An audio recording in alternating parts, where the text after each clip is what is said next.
सो पंचनमुकारो सर्व पावपणाक्षणो मंगलानं च सर्वेसिं परमं हवै मंगलम्। नमो दुर्वाररागादि वैरिवारनिवारणे अर्हते योगिनाथाय महावीरायतायने पन्नगे च सुरेन्द्रे च कौशिके पादसंस्कृति निर्विशेषमनस्काय श्रीवीरस्वामिने नमः। ओंकारबिन्दुसंयुक्तं नित्यं ध्यायन्ति योगिनः कामदं मोक्षदं चैव ओंकाराय नमो नमः।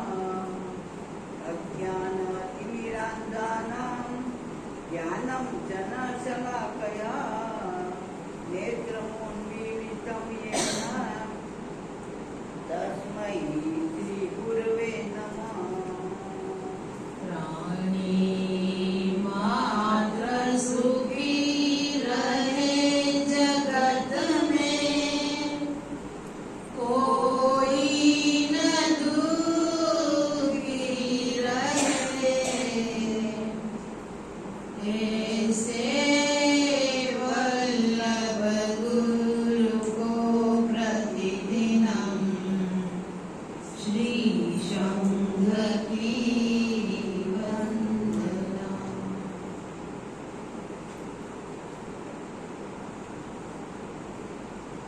योग शास्त्र में तीसरे गुण के अंदर बताया है कुल स्त्री विवाह। उसमें एक वाक्य दिया है कुल लक्षण स्त्री है। जो स्त्री होती है वो अच्छे स्वभाव वाली हो तो घर को स्वर्ग बना देती है।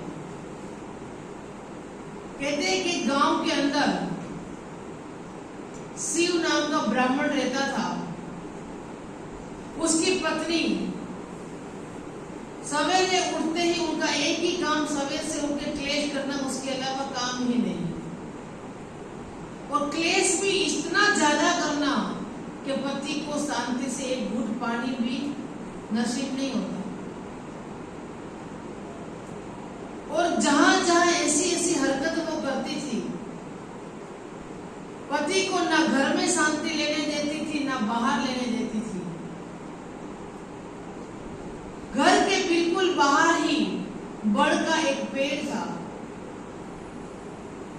घर के अंदर से जितना गंदा सामान निकलता, एठवाड़ा जो भी सामान निकलता, खाने पीने का जो भी बचता, वो सब वो बड़ के पेड़ के वहां जाके डाल देती है। उस बड़ के पेड़ के ऊपर एक दुष्ट देव रहता था। वो देव उसकी दुर्गंध से परेशान था। इतना सारा गंदा कचरा डालती थी, इतना सारा कीचड़ करती थी। वो इतनी ज्यादा गंदगी से वो परेशान हो गया। और परेशान होते उसने विचार किया कि इस स्थान को छोड़कर और अन्य स्थान पे चला जाओ। और जंगल के अंदर चला गया।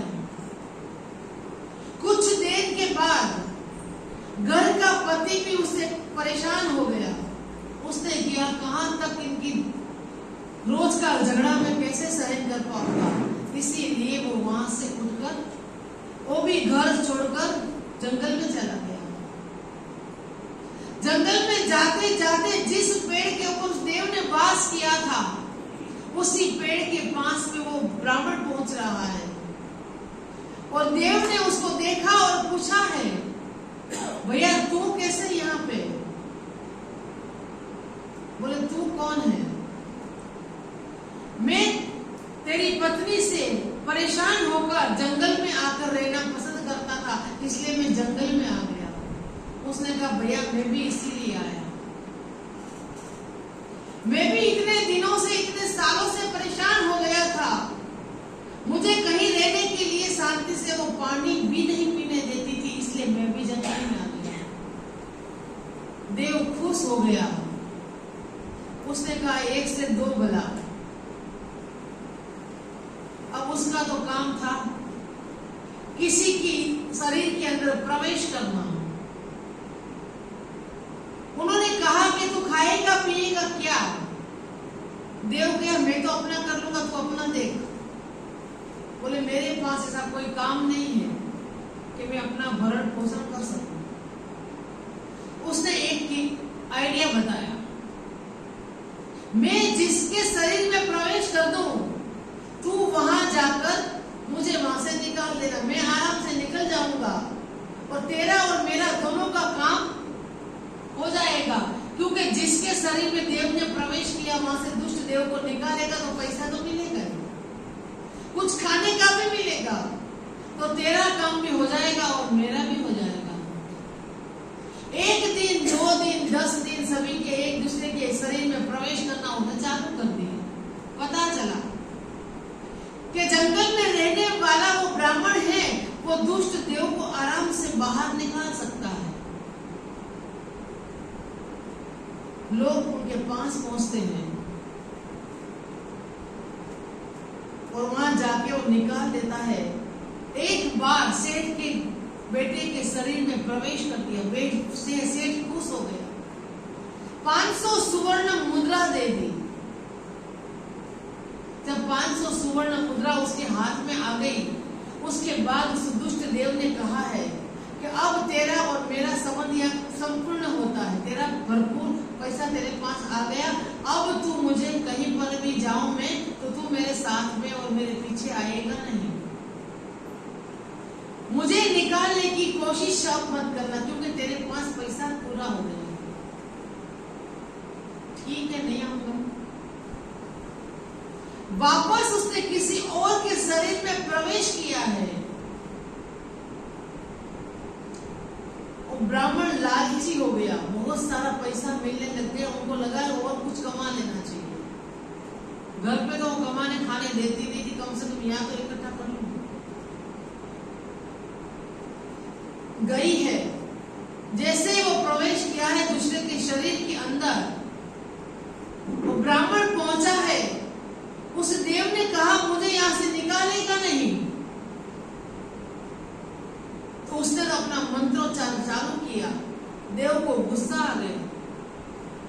उसने 2-4 लपड़ उठा के मार दी कि मैंने मना किया था कि तू मत आना, आया क्यों नहीं? जब वो देव ज्यादा गुस्से में आया ना, उस ब्राह्मण ने अक्कल लगाई। कहते जी इंसान के पास अक्कल होती है तो अच्छा से को पानी पिला देते हैं। उसने कहा कि मैं तुझे निकालने के लिए नहीं आया हूं, तो क्यों आया है? मैं तुझे एक समाचार देने आया हूं और तेरे लिए वो समाचार फायदे वाला है। अब जब किसी को आप कह दो कि तेरे लिए बहुत काम की चीज है, तो उसके मन में उत्सुकता बढ़ जाएगी कि भैया जल्दी बता क्या बात है। उसने कहा जल्दी बता क्या बात है, मैं सिर्फ इतना कहने आया हूं, तू मत निकल यहाँ से, रहने दे। लेकिन यहाँ से पड़ोस के घर में मेरी घरवाली आ गई है। ब्राह्मण की घरवाली पड़ोस के घर में आ गई है, क्या करेगा भैया? अब मंत्रोच्चार की जरूरत पड़ी?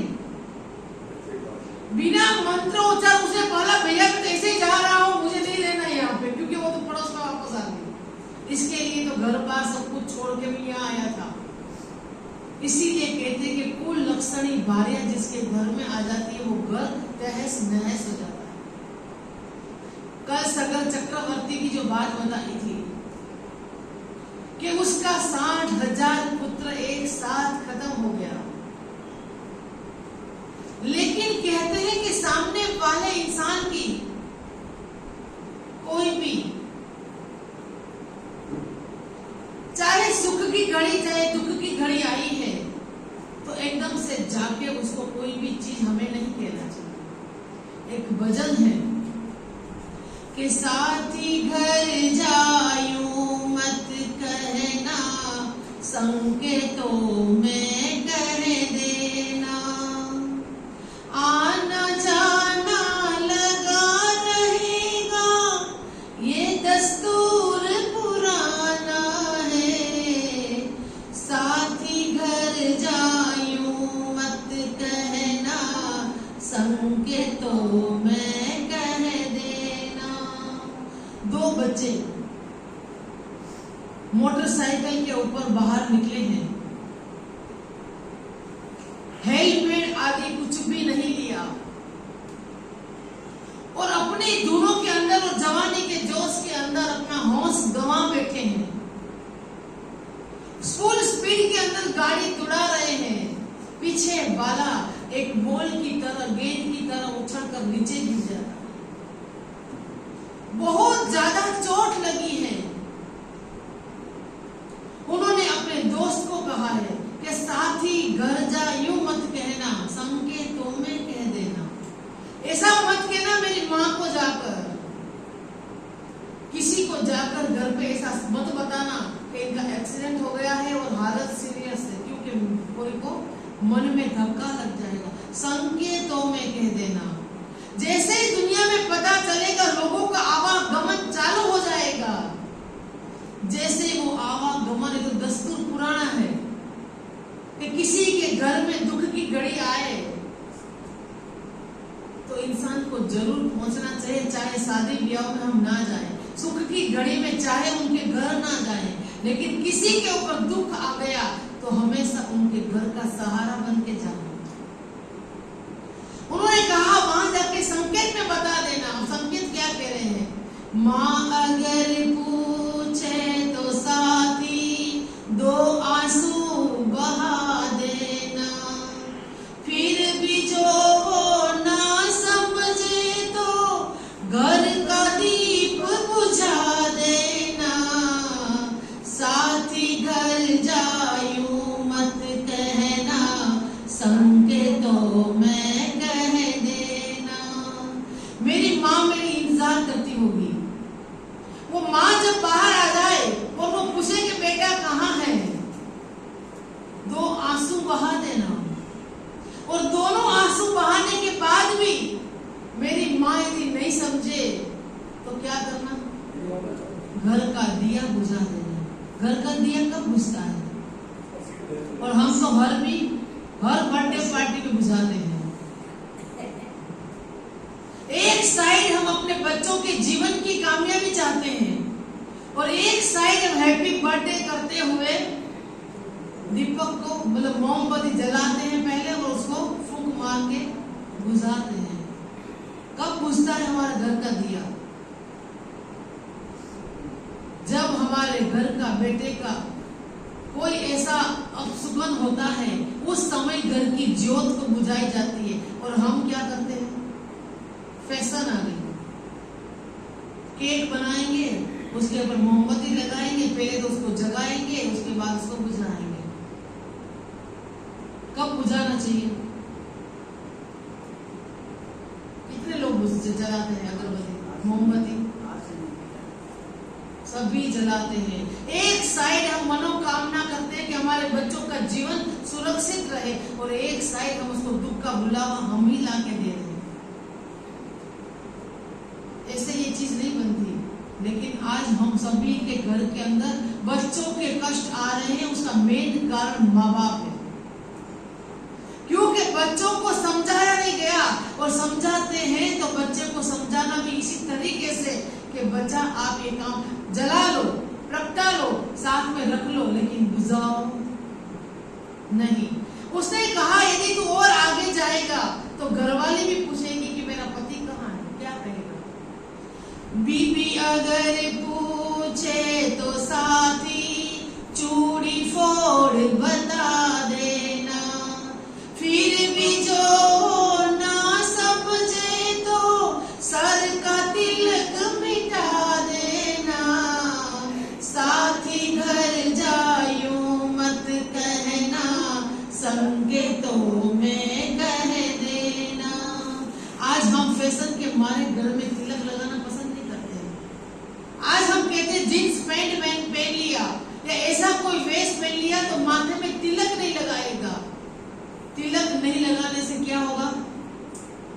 हमारे घर का अपसुकन होता है।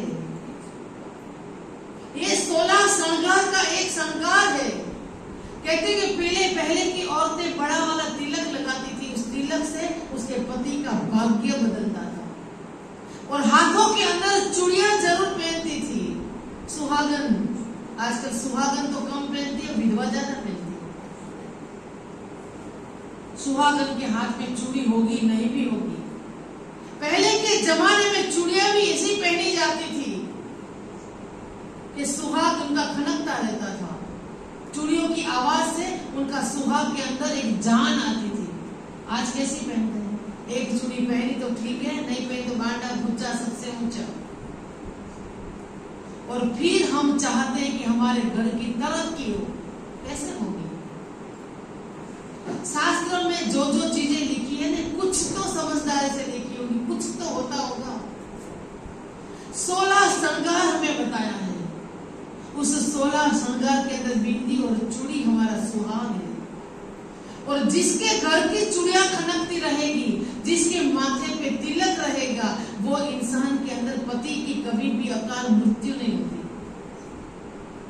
और हम क्या चाहते हैं? आज एक सोने की चूड़ी पहन लेते हैं, जयराम जी कुछ नहीं पहना।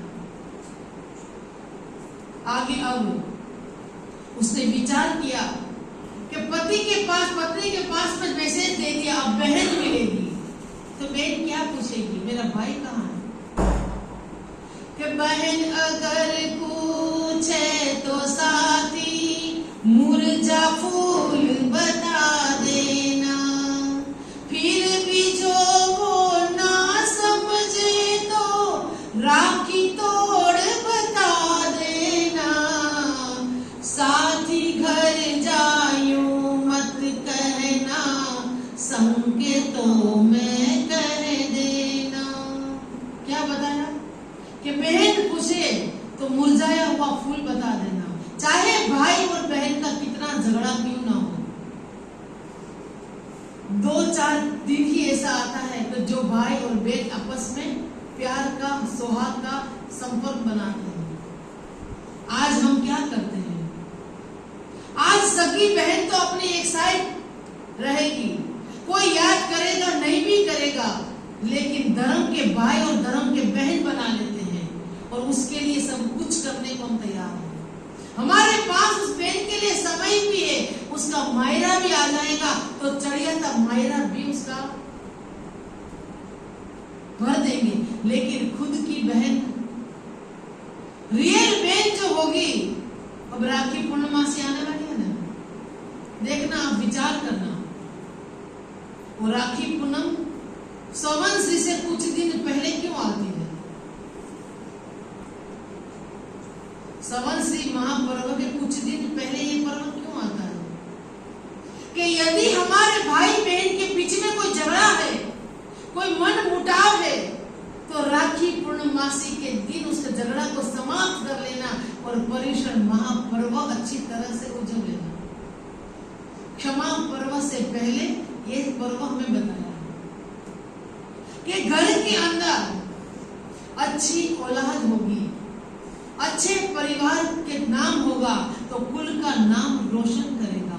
और ऐसा बच्चा यदि हो जाता है जो माँ बाप को रुलाता है, तो एक जगह पे लिखा था, औलाद के खातिर इंसान फिरता है मारा मारा, उसे वक्त भला क्यों मारे जिसको औलाद ने मारा।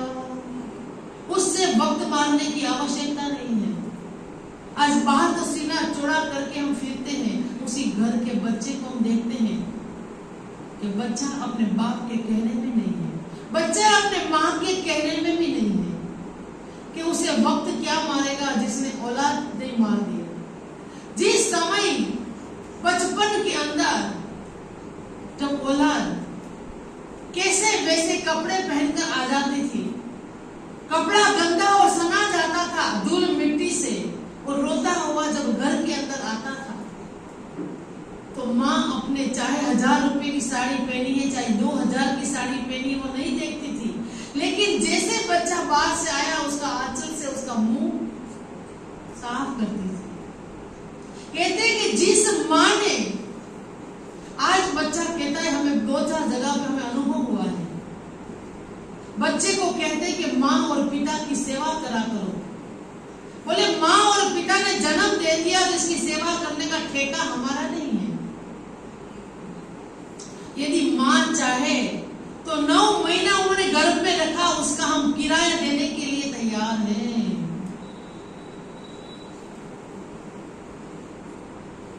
ऐसी औलाद कि उसे वक्त भला क्या मारे जिसने औलाद नहीं मारा।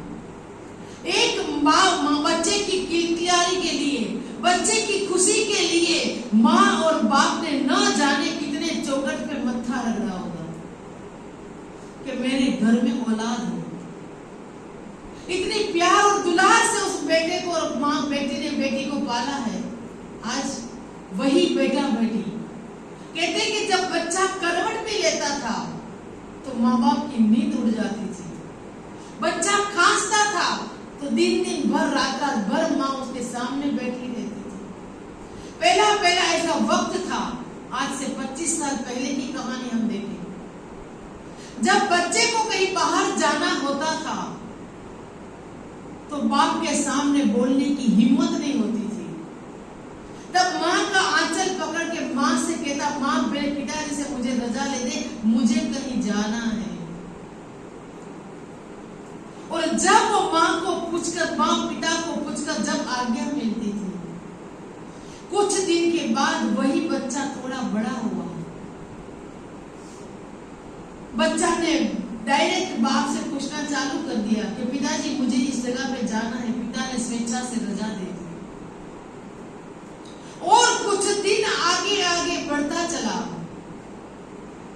फिर निकलते बाप को कहता, पिताजी मैं जा रहा हूं। कहां जा रहा हूं कोई मतलब नहीं, मैं जा रहा हूं। चला गया। कुछ दिन के बाद ऐसा वक्त आया कि चला गया, उसके बाद भी बाप को और माँ को पता नहीं कि बेटा गया कहां है। और आज वो वक्त आ गया है कि बेटा और बेटी यदि हमारे घर पे लेट आते हैं तो माँ और बाप की ताकत नहीं है, हिम्मत नहीं है कि बच्चे को पूछ लो कि बेटा इतनी देर कहाँ लगी। पूछ सकते हैं? आज हमारी ताकत नहीं है कि हमारे बच्चे को जिसने पूछ के इतना काम किया था, आज इतने हाई टेटस पे पहुंच गए हैं। चाहे रात को 11 बजे आवे, चाहे 12 बजे आवे, चाहे रात भर बाहर ले जाए, लेकिन माँ और बाप उसको पूछ नहीं सकते। पहले के जमाने में माँ और बाप के साथ में बच्चे रहते थे। आज जिस घर के अंदर माँ और बाप रहते हैं तो बच्चा क्या कहता है, 4 बच्चे हैं तो बेटा कहेगा माँ बाप मेरे साथ में है। अरे तेरे साथ में माँ बाप कहां से आ गया भैया? माँ बाप नहीं होता तो तू आता कहां से? इतना जमाना बदल गया। आज जब बच्चा अपने मन मर्जी से मकान बनाता है तो उस मकान के अंदर सिर्फ अपना कमरा, अपने बच्चे 2 हैं, दोनों बच्चे एक साथ में नहीं रहते, इसलिए 2 कमरा बच्चों का और एक छोटा सा डाइनिंग रूम पहले आगे बनाया गया। जो वो सेठ जिस घर में रहता है उसको सलामी देने वाला कोई है, नौकर चाकर जो हाजी हजूरी करता है, उसके लिए आगे वाला हॉल है, डाइनिंग टेबल आगे वाला, और एक डाइनिंग टेबल अंदर की ओर लगाया गया है। वो डाइनिंग टेबल उनके लिए है जो सेठ हाजी हजूरी करता है, जो उसके वीआईपी गेस्ट आते हैं, सखी सहेलियां आती है। सखी सहेली के लिए खाने के लिए डिनर सेट अलग है, सखी सहेली के लिए बैठने का जगह अलग है। उस जगह पे यदि सास भी आ जाए तो हमें पसंद क्यों? हमारा स्टेटस खराब हो रहा है। और इसमें भी कोई बुजुर्ग घर के अंदर है और खांसती रहती है तो हम हमारे मन के अंदर एक विचार आता है घर में पार्टी करना ही नहीं। पार्टी कहाँ करना भैया? होटल में, ताकि वहां कच कच कच कच करने वाली सास ना मिले। इसीलिए हम बाहर पसंद करते हैं। कहते हैं कि उसके बाद बताया, जिनकी खुशियों के खातिर रातों की नींद गवाई, उसने उनकी खुशियों में जीते जी आग लगाई। चाहा जिसको था हमने इसे जान से ज्यादा बढ़कर, उसे वक्त भला क्या मारे जिसको औलाद ने मारा। कि जब जब उसकी खुशियां, उसकी किलकाली के लिए माँ हमेशा इंतजार करती, कब बेटा बोलेगा, कब माँ शब्द बोलेगा। वही माँ के लिए आज बच्चा क्या कहता है। यदि माँ दो शब्द ज्यादा बोलती है तो वो बच्चा हमें माँ कहते थे, माँ पसंद नहीं आती, बार बार कचकच करती है, दिन भर मेरा सर पचाती है। एक कौवा था और उस कौवे की पहचान जब बचपन में नहीं थी हमें, तब 50 बार बाप को पूछा, पापा ये क्या है? तो पिता ने 50 बार बताया, बेटा ये कौवा है। क्या बाप ने कभी गुस्सा किया था? बचपन के अंदर जब बाप ने पूछा था 10 बार, तो बाप ने 50 बार जवाब दिया था। आज 5 बार भी यदि बाप या माँ कोई बोल लेती है तो बच्चे को पसंद नहीं आता, काटते तोड़ते हैं। क्या कहते हैं कि जीवन में मेरे माँ ने मेरे लिए कुछ भी नहीं किया। मैं तो उस बंदों को ये पूछना चाहती हूँ, यदि माँ ने कुछ भी नहीं किया था कोई बात नहीं, तुम भूल गए उस कर्ज को, लेकिन माँ ने 9 महीना गर्भ में रखकर तुम्हें जन्म दिया, ये सबसे बड़ी गलती की थी। 9 महीना इतनी कठिनाई से पाला था, खाना भी नहीं खाती, पीना पानी भी नहीं पीता, इतनी वोमिट होती थी, उल्टियां होती थी, फिर भी बच्चे को गिराया नहीं, बच्चे को जन्म दिया। और इतनी कठिन परिस्थिति के अंदर भी बच्चे को पाल पोस कर बड़ा किया, उस माँ को हम आज क्या कहते हैं? उससे औलाद जिसको मार देती है उसको और कोई मारने की, किसी को मारने की आवश्यकता नहीं। पड़ोसी क्या मारेगा?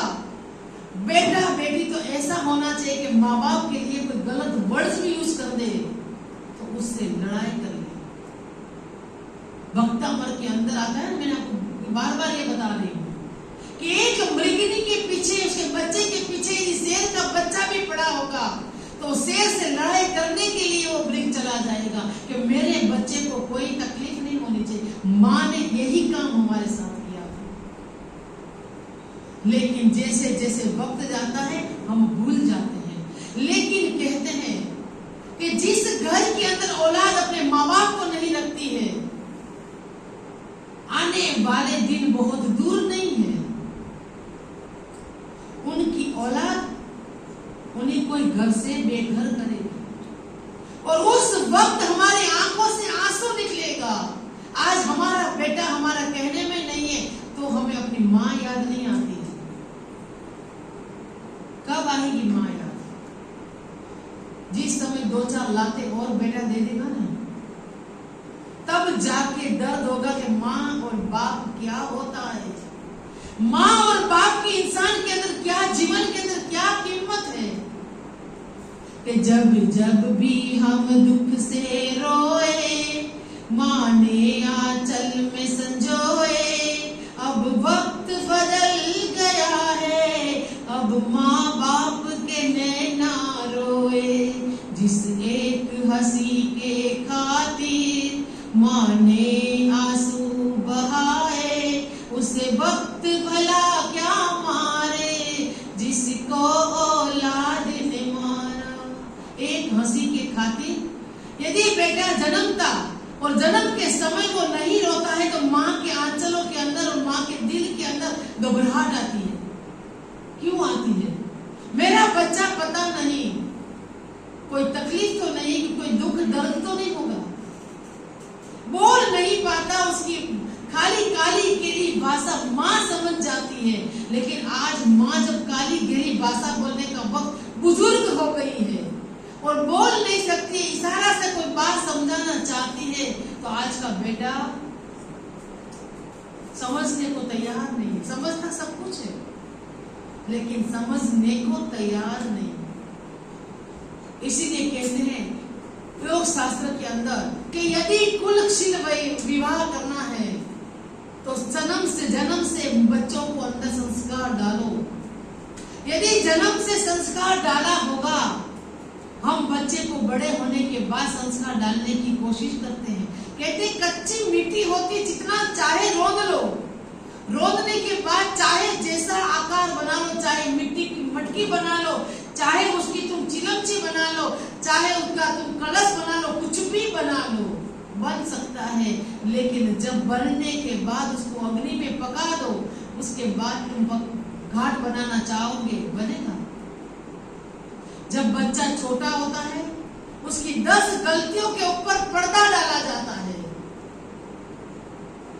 और 10 गलती में पर्दा डालने के बाद जब वो वक्त आता है, पक्की पकाई मिट्टी के ऊपर तुम कितना ही कुछ कर लोगे, कुछ होने वाला, अंत में वो टूटेगा ही। और टूटने के बाद क्या होगा? क्या बोलते हैं, मिट्टी की मटकी टूटी, उसको ठिकरा हो जाएगा, लेकिन कभी वो जुड़ेगी। उसको उसी समय आंख खुलेगी जब उसकी औलाद उसको लात मारेगी, और कहते हैं कि वो दिन दूर नहीं है। आज मेरे साथ बीती, कल तुम्हारे साथ बीतेगी। जब बाग के अंदर कली खिलती है ना, फूल खिलता है, उसके पास कली होती है, फूल को तोड़ा जाता है, तब कली उस बाग के बगीचे के मालिक के सामने हंसती है, तो उसको कहा जाता है आज तू हंस ले, कल होता है कली फूल बनेगी या नहीं बनेगी? कली होगी, बगीचे के अंदर वो फूल बनेगी या नहीं बनेगी? वो फूल बनेगी, और तेरे भी तो टूटने का वक्त आएगा। इसीलिए कहते हैं कि जिस समय माँ बच्चे को संभालती है, वो दिन याद करो। उसके बाद का दिन हमें याद है, जन्म के समय कितनी वेदना सहन करने के बाद माँ ने जन्म दिया था, अपनी मौत को बुलाई थी। चाहे मुझे मरना पड़े, कोई चिंता नहीं। जब डॉक्टर को आजकल कहा जाता है, पूछा जाता है कि भैया बच्चा का ऑपरेशन करना पड़ेगा, बच्चा ऑपरेशन के बाद आएगा, और पूछा जाता है एक जीव बच सकता है। आज की सास कहेगी बच्चे को बचा लो, बहू तो दूसरी भी आ जाएगी। और वही बात यदि माँ को पूछा जाए तो माँ क्या कहेगी? मैं मर जाऊं कोई चिंता नहीं, मेरे बच्चे को बचा लो। मेरा बच्चा जन्म लेगा तो कम से कम इस दुनिया को देखेगा। अभी तक तो 9 महीना वो नारकी के अंदर पड़ा था, गंदगी मल मूत्र के बीच में सना हुआ था, उसको आज दुनिया देखनी है। दोनों आंखों से उनको दुनिया देखने दो। मैंने तो बहुत देख ली, मैं तो इस जगह पर आ गई हूँ, मेरी मौत हो जाए मुझे कोई तकलीफ नहीं, मेरे बेटे को कायम जिंदा रखना। घर के अंदर से बेटा कहीं बाहर गया है तो माँ हमेशा इंतजार करती है मेरा बेटा कब आएगा। और बेटा आता है तो बेटे को ये पूछा जाता है, बेटा तूने खाना खाया? पहले गरम गरम खाना खा ले। और घर वाली होगी तो क्या पूछती है, मेरे लिए क्या लेके आए हो? विदेश से आया है भैया। माँ पूछेगी बेटा इतने दिन से माँ का हाथ का खाना नहीं खाया।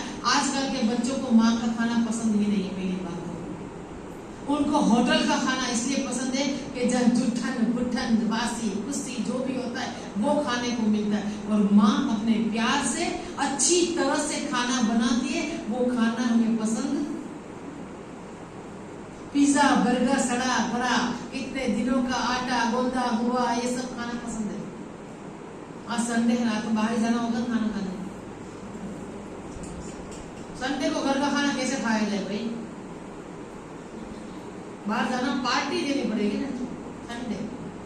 और घर वाला संडे के दिन बाहर खाना खाने ना ले जाए ना तो भी हमारा महाभारत छिड़ जाता है। घर के अंदर जितनी हमारी आवक है उससे ज्यादा हमारा खर्च बढ़ गया है। योग शास्त्र में वो भी आएगा, चौथा पांचवा कोई स्टांजा आ रहा है कि आवक के बराबर खर्च करना। हमारी आवक तो 1 रुपये की है और हमारा खर्च 2.5 रुपये का है। घर कैसे ऊपर आएगा? कभी नहीं आएगा। इसीलिए कहने का मतलब है कि जिसके घर में औलाद सही है, औलाद को संस्कार अच्छा डाला है, वो माँ बाप के घर के अंदर स्वर्ग है। आज इंसान चांद के ऊपर जाके चांद को छूना पसंद करते, घमंड महसूस करते, मैं चांद को छू के आया। उसी को बोलो कि माँ बाप के चरण छू ले तो उसको शर्मिंदगी महसूस होती है। बॉस की ऑफिस में जाके बॉस का चरण छूना पसंद है, लेकिन जिस माँ ने जन्म दिया उसका चरण छूने में हमें शर्म आ रही है। माँ मरने के बाद तो बहुत कुछ करेंगे, जिंदे जी माँ को रुला रुला के पहले ही तो मार देते हैं। कोई बात नहीं, योग शास्त्र का काल ले लेंगे क्योंकि आज पेपर भी है आप लोगों का। 9:45 बज गई है।